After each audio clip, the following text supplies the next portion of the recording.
وہ دن میرے لیے ہر لحاظ سے اہم تھا، کیونکہ اس دن میری سالگرہ تھی اور اتفاق سے اسی روز اماں اور بابا کی شادی کی سالگرہ بھی آتی تھی۔ صبح جلدی اٹھنا میرے لیے جوئے شیر لانے کے مترادف تھا، مگر اماں اور بابا کی خوشیوں کے خیال سے میں چھلانگ لگا کر بستر سے نکل کر اٹیچ باتھ روم میں جا گھسی۔ میرا موبائل فون مسلسل بج رہا تھا۔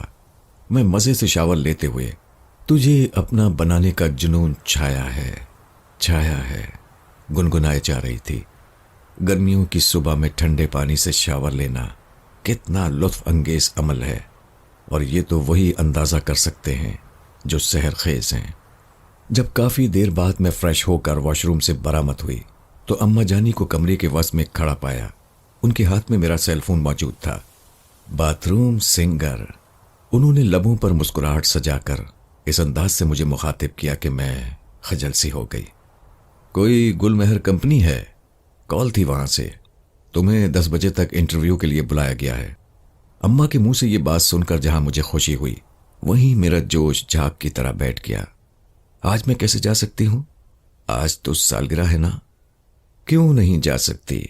سالگرہ پروگرام تو بعد میں ہے، یہ سب سے ضروری کام ہے آج کا، اس لیے تمہارے لیے سب سے پہلی ترجیح یہی ہونا چاہیے۔ مگر اماں، میں نے احتجاج کرنا چاہا، انہوں نے مجھے خاموش کر دیا۔ بس پھر کیا تھا، جلدی سے ناشتہ کر کے انٹرویو کے لیے نکلتے ہی بنی۔ بابا چونکہ صبح ہی سے کسی کام سے چلے گئے تھے، اس لیے مجھے لوکل ٹرانسپورٹ سے جانا تھا۔ گل مہر انڈسٹری شہر سے کچھ ہٹ کر تھی، رہائشی علاقوں سے کچھ دور۔ سڑک کے کنارے کھڑے کافی دیر ہو گئی، کوئی رکشہ یا ٹیکسی مل کر نہ دے رہی تھی۔ میں بار بار رسٹ واچ پر نظر دوڑا رہی تھی۔ ایسے ہی پریشانی کے عالم میں میری نظر اس پر پڑی۔ وہ بہت خوبصورت تھی، ریشمی بال، چمکتی سیاہ آنکھیں، دلکش سراپا، جانے کب سے وہ بھی یہاں موجود تھی۔ میں نے پہلے اس پر دھیان نہیں دیا تھا۔ آج سے پہلے بھی میں اسے کئی مرتبہ اپنے ارد گرد منڈلاتے دیکھ چکی تھی۔ آج میں نے اس پر غور کیا تو مجھے اس پر بے طرح پیار آ گیا۔ میں نے دور سے آتی ہوئی ٹیکسی کو ہاتھ سے رکنے کا اشارہ کیا تو اس نے بھی سر گھما کر میری نظروں کے تعاقب میں دیکھا، پھر مجھے دیکھ کر غرانے لگی۔ بلی کے اس طرح غرانے سے مجھے خوف سا محسوس ہوا، کیونکہ میں اس وقت بالکل ہی سنسان سڑک پر کھڑی تھی، جہاں کچھ دیر پہلے ایک رکشہ والے نے رکشے میں خرابی پیدا ہونے کے باعث مجھے اتار دیا تھا۔ ٹیکسی جوں جوں نزدیک آتی گئی، میں اسے رکنے کا اشارہ کرتی رہی۔ اس نے بہت عجیب حرکت کی، وہ مسلسل غراتے ہوئے میرے پیروں سے لپٹ گئی۔ کیا مصیبت ہے؟ میں بڑبڑائی۔ ٹیکسی رک چکی تھی، وہ میرے پیروں سے لپٹی غرا رہی تھی کہ میں نے نہ چاہتے ہوئے بھی اس کو ایک پیر پر اٹھا کر کسی فٹ بال کی طرح دور اچھال دیا۔ وہ کافی دور جا کر گری اور میں یہ دیکھنے کے لیے بالکل نہ رکی کہ اس کو زیادہ چوٹ تو نہیں لگی۔ جلدی سے ٹیکسی کا دروازہ کھول کر اس میں براجمان ہو گئی۔ ڈرائیور نے جھٹ سے گاڑی آگے بڑھا دی۔ سڑک پر رواں دواں ٹیکسی تیزی سے آگے بڑھی تھی کہ سامنے سنسان سڑک پر مجھے وہی کالی پیاری سی بلی دکھائی دی۔ وہ تیزی سے بھاگتی ہوئی گاڑی کی طرف آ رہی تھی۔ بھائی صاحب، گاڑی روکو، میں نے گھبرا کر کہا، مگر ڈرائیور نے شاید میری بات سنی نہ تھی۔ بھائی صاحب، گاڑی روکو، اب کہ میں نے چلا کر کہا، لیکن اس سے پہلے کہ گاڑی رکتی، بلی گاڑی کے آگے آ چکی تھی۔ میاؤں کی زوردار آواز کے ساتھ وہ اگلے حصے سے ٹکرائی، پھر اچھل کر ونڈ اسکرین سے ٹکرا گئی۔ اس کے بعد پھسل کر سڑک پر جو گری تو گاڑی کے اگلے ٹائر نے اسے کچل کر رکھ دیا۔ کڑچ کی آواز آئی تھی۔ میں نے چلتی گاڑی کی کھڑکی سے باہر سر نکال کر دیکھا، اس کا لہو اور گوشت کے ٹکڑے سڑک پر پھیل گئے تھے۔ لہو کے کچھ چھینٹے اڑ کر ونڈ اسکرین پر بھی پڑے تھے۔ میں بدحواسی میں چیخ پڑی تو گاڑی ایک جھٹکے سے رک گئی۔ مجھے اس کے کچلے جانے کا بہت دکھ ہو رہا تھا۔ وہ بہت معصوم اور پیاری تھی، اس کے ساتھ ایک انسیت سی محسوس ہوتی۔ اس طرح اس کا کچلا جانا مجھ سے برداشت نہ ہو رہا تھا۔ میری آنکھوں سے آنسو نکل آئے۔ ڈرائیور نے گھوم کر مجھے دیکھا۔ میں چہرہ ہاتھوں میں چھپائے اپنی بدحواسی پر قابو پانے کی کوشش کر رہی تھی۔ اچانک ڈرائیور کا قہقہا بلند ہوا۔ میں رونا بھول کر اسے دیکھنے لگی۔ اس نے چہرہ آگے کی طرف کر لیا تھا، اس لیے میں اسے دیکھ نہ پائی، لیکن مجھے اس پر بہت غصہ آیا۔ ایک تو اس نے ایک معصوم بے زبان جانور کو کچل دیا، اس پر میری بدحواسی دیکھ کر ہنس رہا تھا۔ اسٹوپڈ، میں نے دل ہی دل میں اسے سنائی، اور جب میں نے کھڑکی سے باہر جھانکا تو مجھے اور غصہ آیا۔ یہ تو کوئی انجان سا راستہ تھا۔ مجھے گل مہر کی طرف جانا ہے، میں نے غصے کو دبا کر کہا۔ اب تم وہاں جاؤ گی جہاں میں لے جاؤں گا۔ وہ مجھے غور سے دیکھتے ہوئے بولا۔ کیا؟ میری چھٹی حس نے مجھے خطرے کا سگنل دیا۔ ایسے کیسے لے جاؤ گے؟ میں ہڑبڑا گئی۔ وہ کوئی ڈاکو یا جرائم پیشہ تھا۔ تمہیں مجھ سے کچھ نہ ملے گا، میرے پاس کوئی بھی قیمتی چیز نہیں ہے، تم چیک کر سکتے ہو۔ میں نے شولڈر بیگ اس امید پر اس کی طرف بڑھایا کہ شاید وہ میرا یقین کر کے مجھے چھوڑ دے۔ وہ فلک شگاف قہقہے لگانے لگا۔ مجھے چیزیں نہیں درکار، مجھے تو تمہاری ضرورت ہے۔ مما میں، میرے حلق سے پھنسی پھنسی آواز نکلی۔ اب مجھے یقین ہو چلا تھا کہ میری عزت خطرے میں ہے۔ کیا میں چلتی گاڑی سے چھلانگ لگا دوں؟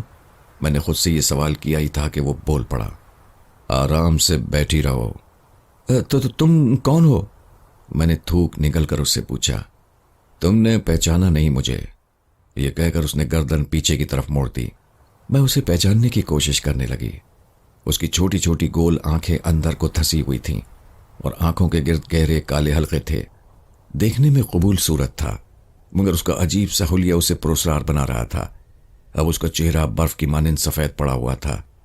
پہلی نظر میں ایسا لگتا تھا جیسے وہ کسی سات خانے سے بھاگ کر آنے والا مردہ ہے۔ مردے کے خیال سے مجھے جھرجھری سی آ گئی۔ میں اسے پہچان نہیں پائی۔ چلو کوئی بات نہیں، میں تمہیں یاد دلاتا ہوں، یہ کہہ کر اس نے گاڑی کچے میں اتار دی۔ میں خوف سے تھر تھر کانپنے لگی۔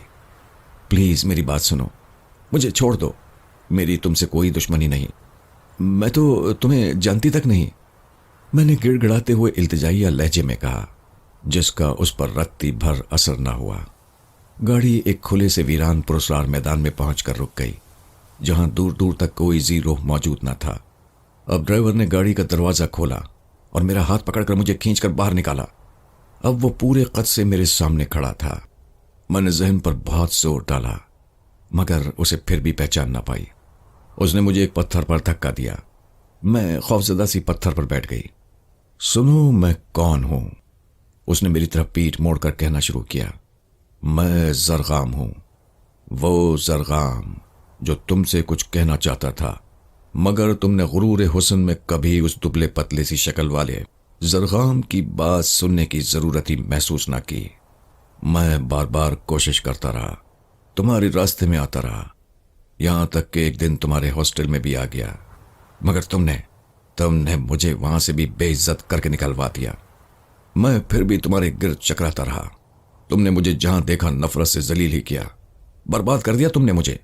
میں تمہارے عشق میں اس قدر دیوانہ ہو چکا تھا کہ ایک دن میں نے اپنی کن پٹی میں گولی اتار کر اپنی زندگی کا خاتمہ کر لیا۔ میں تمہارے عشق، تمہاری یاد سے چھٹکارا پانا چاہتا تھا، مگر میں وقتی اذیت سے چھٹکارا پانے کے لیے ابدی اذیت میں مبتلا ہو گیا۔ اس کی آواز عجیب سی غیظ و غضب سے لبریز تھی۔ جیتے جی میں تمہیں نہ پا سکا، مگر اب میں تمہیں بھی ایسی جان لیوا اذیت سے دوچار کر کے ماروں گا کہ پھر تم ہمیشہ کے لیے میری ہو جاؤ گی۔ تمہیں کوئی بھی مجھ سے دور نہ کر پائے گا، تم بھی ایک بدرو بن جاؤ گی۔ مجھے اس کی ایک بات کی بھی سمجھ میں نہیں آ رہی تھی، باوجود ہزار کوشش کے وہ میری سمجھ سے باہر تھا۔ میں اسے جانتی تک نہ تھی۔ میں حیرت سے بت بنی اس کی صورت تک رہی تھی کہ اس نے میری طرف رخ موڑا اور آہستہ آہستہ مشینی انداز میں میری طرف بڑھنے لگا۔ وہ ابھی مجھ سے کچھ دوری پر تھا کہ فضا میں دھماکے سے ہونے لگے، زمین زوردار آواز سے پھٹنے لگی اور زمین سے اس کی جیسی جسامت رکھنے والے مردہ نما انسان نکل آئے۔ میں خوف کے مارے گنگ ہو گئی۔ میں چیخنا چاہتی تھی، کسی کو مدد کے لیے پکارنا چاہتی تھی۔ وہ ڈھانچے تھے یا مردے تھے، کسی جگہ پر گوشت لٹک رہا تھا، کسی کی آنکھیں باہر کو ابلی ہوئی تھیں، زیادہ تر ان کا جسم ہڈیوں کا پنجر بن چکا تھا۔ ان سب نے میری طرف بڑھنا شروع کر دیا۔ میں نے لرزتے ہوئے اپنی آنکھیں بند کر لیں۔ مجھے یقین ہو چکا تھا کہ میں عبرتناک موت سے دوچار ہونے والی ہوں۔ میں نے خود کو متوقع موت کے حوالے کر دیا اور زندگی کی آخری کھڑیاں گننے لگی۔ میرے دل کی دھڑکن دھونکنے کی طرح چل رہی تھی۔ کسی بھی صورت اب میرا بچنا محال تھا۔ زرغام اور اس کی ساتھی روحیں بتدریج مجھے گھیرے میں لے چکی تھیں۔ میں نے دل میں اللہ کو یاد کر کے گناہوں کی مغفرت طلب کرنا چاہی کہ دفعتاً میرے کانوں نے ایک آواز سنی، میاؤں۔ میں نے جھٹ سے آنکھیں کھول کر دیکھا۔ بلی کی آواز سنتے ہی زرغام کی بدرو اور اس کے ساتھ ہی ڈھانچے نما روحیں اپنی اپنی جگہ ساکت ہو گئیں۔ وہ شاید اس کالی بلی سے خائف تھے۔ بلی ایک طرف سے تیزی سے بھاگتی ہوئی آئی، ایک جم لگا کر ڈھانچوں کے اوپر سے ہوتی ہوئی زرغام کی بدرو پر حملہ آور ہوئی۔ بلی کے پنجوں سے زرغام کے چہرے پر سے کھال ادھڑتی چلی گئی۔ زرغام نے تکلیف سے بلبلاتے ہوئے بلی کو دونوں ہاتھوں میں دبوچا اور زمین پر دے مارا۔ اب ڈھانچوں نے بلی کو گھیر لیا اور اپنے پنجوں سے اسے نوچنے لگے۔ لمحوں میں بلی لہولان ہو گئی۔ اس کی درد بھری میاؤں میاؤں سن کر میرے اعصاب چٹکنے لگے، لیکن پھر ایک عجیب ہی منظر میری آنکھوں نے دیکھا۔ بلی کے لہو کے جتنے بھی قطرے زمین پر گرتے، ان سے بالکل ویسی ہی کالی بلی پیدا ہو جاتی۔ اس طرح چند لمحوں میں بلی کے لہو کے قطروں کی بدولت پیدا ہونے والی بلیوں کی تعداد بدرو ڈھانچوں کی تعداد سے بڑھ گئی۔ کچھ بلیوں نے زرغام کو نشانے پر رکھ لیا، باقی لاتعداد بلیاں ڈھانچوں سے نورد آزما ہو گئیں۔ میں حیران سی ایک طرف کھڑی دو عجیب و غریب طاقتوں کی جنگ دیکھ رہی تھی۔ میرے ذہن میں خیال آیا کہ مجھے تو یہاں سے بھاگ جانا چاہیے۔ اس خیال کے آتے ہی میں ٹیکسی کی طرف بھاگی، ڈرائیونگ سیٹ کا دروازہ کھول کر اندر بیٹھی، مگر جب میں نے ٹیکسی سٹارٹ کرنا چاہی تو ٹیکسی سٹارٹ ہو کر نہ تھی۔ اتنے میں بلیوں نے بدروحوں پر قابو پا لیا۔ زرغام کی چیخ و پکار ہر طرف گونجنے لگی اور اس کے ساتھ ہی ڈھانچے ٹوٹ ٹوٹ کر گرنے لگے۔ جیسے ہی کوئی ڈھانچہ ٹوٹ کر گرتا، اس کے ساتھ ہی اس پر حملہ آور بلی بھی غائب ہو جاتی۔ اچانک میری نظر زخمی کالی بلی پر پڑی۔ اس کی جسامت بڑھ رہی تھی، بڑھتے بڑھتے وہ ایک قداور ببر شیر کے برابر ہو گئی۔ پھر اس نے ایک جس لگائی اور زرغام پر ٹوٹ پڑی۔ زرغام کو لے کر وہ زمین پر گر پڑی۔ بلی کے شکنجے میں زرغام بری طرح پھنس گیا۔ بہت کوششوں کے باوجود وہ قداور بلی کے شکنجے سے نہ نکل پایا۔ بالآخر کچھ ہی دیر میں وہ وہیں ڈھیر ہو گیا۔ زرغام کی لاش ادھڑی پڑی تھی۔ اس کی بدرو دھوئیں کی شکل میں اس کی لاش سے نکلی اور ہوا میں تحلیل ہو گئی۔ اتنے میں ٹیکسی بھی سٹارٹ ہو گئی۔ میں یو ٹرن لے کر ٹیکسی کو موڑ چکی تو اچانک ہی بلی نہ جانے کیسے کھڑکی سے چھلانگ لگا کر اندر پہنچ گئی۔ میں نے بلی کو پیار سے دیکھا۔ وہ میری جان بچانے کے لیے اپنی جان داؤ پر لگا چکی تھی۔ میں نے جلدی سے گاڑی وہاں سے نکالی اور ایک انجان سمت کی طرف بڑھنے لگی۔ میں تیزی سے ٹیکسی چلا رہی تھی۔ میں نے بلی کو ایک بار پھر پیار سے دیکھا۔ اس کے زخموں سے اب بھی خون نکل رہا تھا۔ میں اسے دیکھ ہی رہی تھی کہ اس نے بھی میری طرف دیکھا۔ جیسے ہی ہماری نظریں آپس میں ٹکرائیں، وہ میاؤں کی زوردار آواز کے ساتھ چیخی۔ میں نے فوراً سامنے دیکھا، مگر تب تک دیر ہو چکی تھی۔ ٹیکسی ایک بہت بڑے درخت کے ساتھ ٹکرا گئی۔ میں اپنی جگہ سے اچھلی۔ میرا سر اسٹیئرنگ کے ساتھ اس بری طرح ٹکرایا کہ میری آنکھوں کے سامنے تارے ناچنے لگے۔ خون میرے چہرے پر بہنے لگا۔ بلی کا مجھے کوئی ہوش نہ رہا، البتہ میرے کانوں میں زرغام کی منحوس آواز آ رہی تھی۔ وہ کہہ رہا تھا، آج تم یہاں سے بچ کر نہیں جا سکتی۔ میں نے بند ہوتی آنکھوں کے ساتھ دیکھا۔ ٹیکسی کے بونٹ میں آگ لگ چکی تھی۔ دھواں خطرناک حد تک پھیلا ہوا تھا۔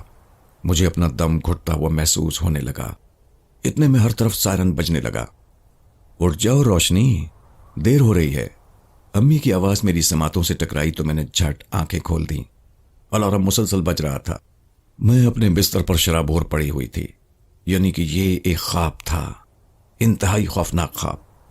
وہ دن میرے لیے ہر لحاظ سے اہم تھا، کیونکہ اس دن میری سالگرہ تھی، تو اسی دن اماں اور ابا کی شادی کی سالگرہ تھی۔ اتفاق سے اسی دن انٹرویو کے لیے کال کی گئی، اس لیے میں اس بھیانک خواب کو بھول بھال کر انٹرویو کے لیے تیار ہونے لگی۔ ناشتہ کر کے گھر سے نکلتے نکلتے میں نے 9 ادھر ہی بجا دیے تھے۔ جب رسٹ واچ پر ٹائم دیکھا تو بھاگ کھڑی ہوئی۔ گل مہر کمپنی پہنچتے پہنچتے میں نے 11 بجا دیے۔ ٹائم کی پابندی نہ کرنے کی وجہ سے میں ڈر رہی تھی۔ فرسٹ امپریشن ہی نیگیٹو پڑ گیا تھا۔ ٹائم کی پابندی جاب کے لیے لازم و ملزوم ہوتی ہے۔ میرے دل میں نوکری کی امید تقریباً دم توڑ گئی۔ پھر بھی نہ جانے کیوں میں پوری طرح نا امید ہونے کے باوجود کمپنی کے ویٹنگ روم میں بیٹھی بے چینی سے ویٹ کر رہی تھی۔ خدا خدا کر کے مجھے طلب کیا گیا۔ میں دل ہی دل میں دعائیں مانگتی ہوئی بری طرح کنفیوز ہوتی ہوئی آفس میں داخل ہوئی۔ میں نے جب آفس میں قدم رکھا تو شاندار آفس دیکھ کر میں اور پریشر میں آ گئی۔ ٹیبل کی دوسری جانب جو بندہ بیٹھا تھا، اس کا رخ دیوار کی طرف تھا۔ میں ڈری سہمی آگے بڑھی۔ ایکسکیوز می سر۔ کرسی پر بیٹھا ہوا شخص گھوما۔ جیسے ہی وہ گھوما تو ساتھ ہی میرا دماغ بھی گھوم گیا۔ میں حیرت سے آنکھیں پھاڑ کر اسے دیکھنے لگی۔ بیٹھو۔ اس نے مجھے بیٹھنے کا اشارہ کیا تو میں بیٹھ گئی۔ پھر وہ گویا ہوا، میں کب سے تمہارا انتظار کر رہا تھا۔ میں خاموشی سے بیٹھی رہی۔ میرا نام زرغام ہے۔ اس نے تعارف کروایا تو میرے سر پر دھڑا دھڑ بم پھوٹنے لگے۔